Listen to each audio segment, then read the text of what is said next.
Rồi sao giờ nãy chị nói to thế, giờ anh Ngọc đến chị nói bé thế, chị nói to luôn xem nào. Tôi đang chỉnh lại. Bây giờ phải tình hình như thế nào chứ? Kéo chân nhá. Kéo tới bên kia. Chuẩn thế nào? Chờ đấy. Nói thêm mà đòi quyền nợ. Cứ kéo đi không để sửa sau. Vị trí cố định đi. Rồi. Nó cái kia vào. Rồi, vị trí của em nói là anh chỉnh con anh chỉnh đi.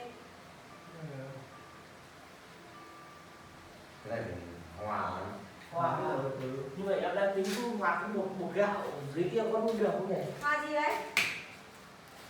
Hòa cho nó đặc vào. Nó đặt vào đây. Để cho đỡ phải gắn keo nó làm đi kèo không? Đi cái đúng cái gì này rồi.